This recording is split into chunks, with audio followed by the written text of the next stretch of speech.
Would you say that socialism in Ghana could happen without Western aid? It must happen without Western aid.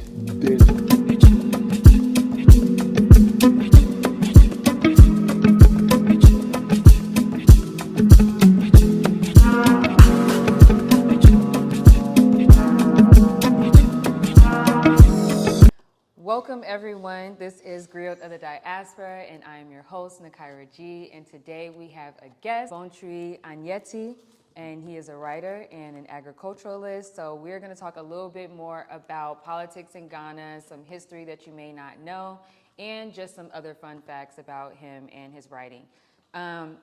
Really quick, I met Gbontwi at an event in December where they were talking about Pan-Africanism, socialism, and political education in Ghana. So we are going to talk a little bit about that today. So real quick, y'all, make sure you download my new ebook. It is a travel planner and journal. I made this about a year and a half ago, and it's really, really cool. There are 10 different entries, so as you are on your travel journeys, make sure you download this ebook. It's only $10, and you can get it on my website today at nakedgoldonline.com. You can download it, you can print it, whatever works for you. Make sure you cop that today. Okay, so I want to talk a little bit about Ghana's political climate. I know at the event that I met you at, there was a conversation about socialism in Ghana, about political frameworks, education, economics, and what people should, not necessarily what people should be thinking, but just things that people should be aware of, I guess, politically, whether it's the laws that are passing, whether it's things that the president is doing, whether it's, real estate, whatever. So I do want to talk a little bit about that experience, because I think that a lot of people who are coming from the diaspora, particularly Black Americans, I will say, some people have this idea that when they leave America, it's like, okay, good, politics, we're done. We don't have to think anymore. We don't have to worry about anything because, we're living with Black people and they're always right. So that's what a lot of people, in my opinion, maybe that's not what people will admit to, but that's what it seems like when I try to ask people about their political frameworks. The people that have moved here, people are very much so like, I turned that off. That's only for America. Here, I don't care what's going on. So I'm really curious. So because the conversation at that event, the conversation of socialism was a big topic. What is socialism, and then what does that look like, particularly in Ghana? That's interesting what you say that, because it's quite perverse, because I would say, as a Ghanaian that was raised in Britain, it's the same sort of thing for Ghanaian immigrants and migrants when they go, certainly to the UK, and I think to who I've spoken to in the US, it's very much the same thing. It's, okay, we've come here, these people's politics are nothing to do with us. This is not our MPP and NDC that we know. We're here to mind our own business, make pounds, make dollars, take as much as we can home. So it's interesting that you are also saying that there's a similar sort of thinking. I think that's an important thing to think about and analyze, because if we know that about each other, it humanizes us, and then it's a point of empathy to, first of all, we need to correct each other on that it's not true, of course, but also to realize if we can consciously, or as you say, maybe unconsciously, switch ourselves off politically when we move, we can then think about others doing the same too, when they arrive in our environments and so forth. Of course, socialism is a lot of things. I think the best definition for me is where we, the masses, own our means of production. Like, we own the means of production, i.e. we benefit from that which is ours as a people. That for me is one of the simplest ways of defining it, things that people can understand. European hegemony has spent, you could argue, billions of pounds, dollars, francs, euros on demonizing that word, socialism, to really make sure that when Africans hear it, they'll be the first to run away from it. It's a real Pavlov response thing. But when you so many people describe that state of affairs as something that would be ideal, and not only something that would be ideal, but something that existed amongst their own people already. So once again, bringing it to my Ghana people, very often there's that conversation about democracy and whether democracy is for Africa, whether it is socialism or whether it's capitalism. And a lot of people, because we have centered democracy as being Western style parliamentary, every 4 years go and vote. Anything that is now not democracy. So a lot of people will talk about their traditional rulership systems, where they're from, as not being democratic. But then you will be talking to them and they'll talk about a chief that they destalled.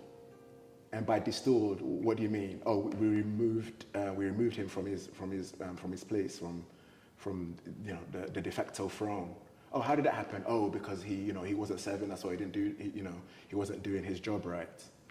So how is that not democracy? You know what I mean? And any kind of, it doesn't even need study per se, just like you need to look around your area. And you'll see examples of that within traditional rulership systems, how they become, in the terms of Gans, Manche, in terms of the Akan, Nanas, and all of that.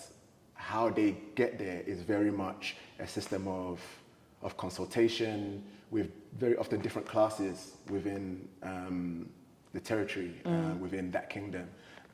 The women, to some degree sometimes the youth, the different caste systems as far as profession. Fishermen, market women, students, certain, blue collar working fields, where they all have a part to play and participation within a dialogue that forms the installing, as it's called, of a king. And so if we break that down, you can see elements of what we consider democracy, that consultation, that representation, where everybody can feel that they've had a part in who is installed. So if you add that to so many tenets of what you consider socialism, i.e., people acquiring things for their needs and everything else, it does work. But it comes down to education. When you, in your introduction, it's like you somehow answered the question as you were speaking. You said the political situation, and then you said education. So much about the political situation in Ghana thrives on miseducation. They absolutely need people not to know what democracy is. That's the ruling party right now. And I use the term ruling, under advisement, because I don't consider any of the political parties that have had power for the last few decades to have anything like what I equate to power. I think Dr. Wade Noble, he has the best definition for power that I love. Power is the ability to make others respond to your reality as if it's their own. And our political forces, they respond to Europeans' reality as if it's their own. So that means that we have no power. Right. So the education that it takes for us to understand what power is, what investment is, there's a lot of terms that are used and weaponized against us. Whilst we're ignorant about these things, we can be manipulated, and we are. Every election, we're manipulated because it's based on exploiting people's ignorance, that they're able to then get voted for. Miseducation also meaning that people are not able to sort of make a living for themselves. They're then able to come and give them a few cedis to come and dance and wear t-shirts and all of this. So the power of miseducation can't be underestimated. It's not a byproduct. It's actually a requirement at this point that they need to keep education at a very low ebb in order that every 4 years they can come and exploit that miseducation. So you're saying socialism is also an educational framework as well, and a lifestyle. Just because you need to educate people on what it is, because you need to educate people on what it is. So if you think about a Cuba, if you think about a Venezuela, if you think about Burkina Faso in the 80s, and maybe where Burkina Faso is going again, and Nkrumah in Ghana in the 50s and 60s, because there was so much not even with that one ignorance per se, but just like a total vacuum about what economic system we should go by, that we would thrive under the amount of education that was needed. So you had Nkrumah and his roaming sound cars, you know, making sure that people were hearing, you know, announcements and political information and ideological grounding. And there was the opening of his ideological school in Winneba and all of that. So because of the nature of socialism and it being a new economic system and one that is incompatible with capitalistic exploitation, education is a requirement for it to work. Right. Because you're not going to get it to work until people know what it is. I'm curious about the education part, though, because something that we spoke about back at that event is how education becomes a privilege in certain spaces. Just to even be able to know about certain things or have the knowledge or the education or be able to go to school for certain things and having different types of experiences. Because I went to college here. You went to college here, or you went to college in Britain. Well, funny enough, we still had the same education because it's still a British curriculum in Ghana. And a lot of people don't understand that when I say that about, you know, majority of the continent, if not all of the continent, has a colonial curriculum. I think Kenya is the first country as of last year to create an African-centered curriculum in their universities. And so how, this might be obviously a grand question, but how do you distribute education that doesn't create privilege? Yeah, I mean, funny enough, you know, I ended up mentioning Nkrumah and his roving vehicles, and there was, you know, deliberate energy and action given to making sure that those went to all parts of the country and utilizing radio. That universal aspect of it is a part of what you're describing, extracting the privilege out of it. But yeah, certainly it really is, especially where we talk about what is education. If we are talking about education as Ghana's mainstream would have it, then it's definitely a privilege, i.e. a PhD, you have to go and pay a certain institution, you have to be out of the labor force making money in order to get it. That is extremely privileged, even in the capitalist system. And if we're talking about education the way our revolutionary leaders taught us, where we're talking about Dr. John Clark, I always call him my uncle, when he talks about defining education, he's talking about that which gives you the skill set to acquire power.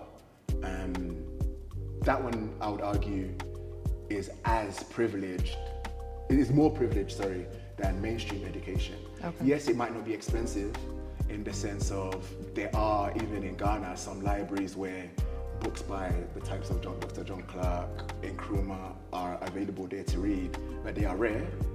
And the internet too has a lot of these books on PDF and stuff like this, but most Ghanaians, I would say most Africans, wherever they are in the world, their minds are not attenuated to finding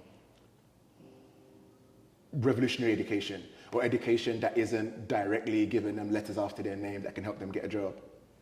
You know, so it's a massive, massive problem. But I would say to some degree, even subconsciously, Ghanaians know that there's a problem with our education. I don't know, I know you've been around for a while. Did you see, I think it was early last year, there was a trend on the internet that went around where they were asking, I think they were all Legon University students, whether they would rather have a PhD or a visa to Holland. Yeah, I see now, yeah. Did you see that? And I am aware that, you know, there's such a thing as editing. Possibly more students than we saw did say, no, I'd rather have the PhD. But what they put out there was a lot of students saying they would rather take the visa. Now that speaks to, regardless of what they say to the rest of Ghanaians, knowing essentially the uselessness of this Western education, even the pinnacle of Western education, which is the PhD.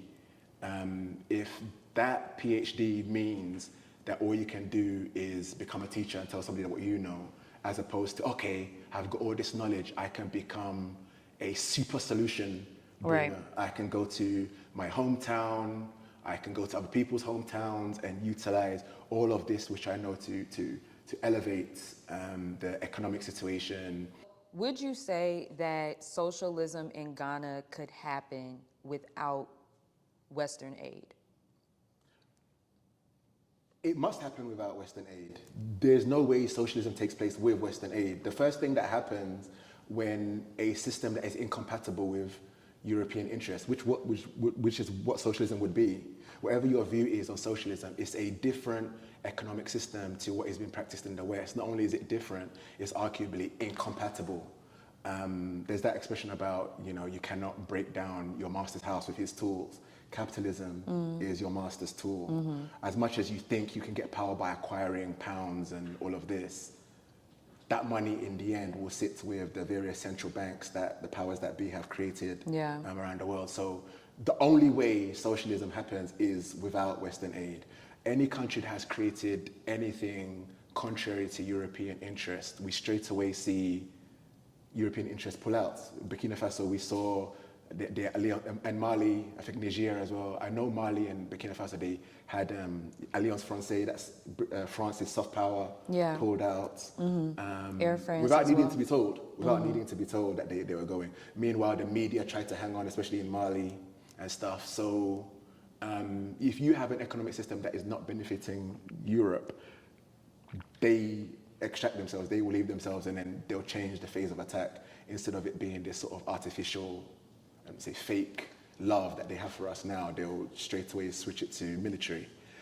So yeah, no aid they give us will ever take you anywhere close to anything non-capitalist. Okay. And anything non-capitalist, no Western aid will take you there. All of their aid is supposed to entrench you further in capitalism. So would you say, especially for diasporans, I know when they talk about Ghana, a lot of people really only know Kwame Nkrumah. Yeah. A lot of people don't really follow much of the other presidents that came after. So most people really only acknowledge Nkrumah and then the most recent president, Akufo-Addo, because of his relationship with Year of Return and things like that. Would you say if Kwame Nkrumah rose from the dead right now, what do you think he would say? Nkrumah predicted what we are living in. The first Nkrumah book I ever read was Neo-Colonialism. That was the first Nkrumah book I read. And when I read it, I thought he was a prophet. I honestly thought, this man is a prophet. How did he know this is where we would be? Because he knew where it would be. So he would come and he would know exactly, not only would he know what exactly we're in and why we're in it, he would see the children of his enemies in powers of position that's why this is happening. What Africans, Ghanaians and Africans in general don't understand is, for the most part, that there was this independence push across the continent by revolutionaries that really saw so many great things for Africa. At the time, not afterwards, at the time, there were forces allied against them, openly, not even secretly, saying, no, we do not want there to be an end to colonialism. They were outright saying they wanted things to stay as they were. And then you had a middle ground of people who were like, okay, let's go somehow independent, where we are now in charge, but the money still flows to Britain, to France. So the status quo changes in the sense of there's a black face on the so-called power, but everything stays as it is. And Nkrumah, Cabral, Lumumba had to fight past that. What then happened after they took power was what we know of. The British, the Americans, the French, not so much the Portuguese, but definitely the Belgians, engineered coups and assassinations outright. Oh, the Portuguese killed Samora Machel, the Portuguese were involved as well. They used those to eliminate that element that said they wanted real, true independence for the continent, to replace them with people who were either against independence in the first place or who wanted that middle ground one, that you can keep all the power, but we just want to be in the big cars and go and stand in parliament and make big speeches. Yeah. if we understand that it's literally what you consider as an action movie or political intrigue has taken place here, and this is what we're still living under. We are living under a situation where the villains are winning right now. You know, we're still fighting back. We're still trying to get it back to a place where independence is real. But right now, the bad guys are winning. Until we understand that truth, yeah, we're not going to be enabled to learn what we need to see what we have to do to restore what the vision was. And even if you don't agree with all parts of the vision, at least to a situation where, once again, people at least own the resources of the land that they're sitting on. You know what I mean?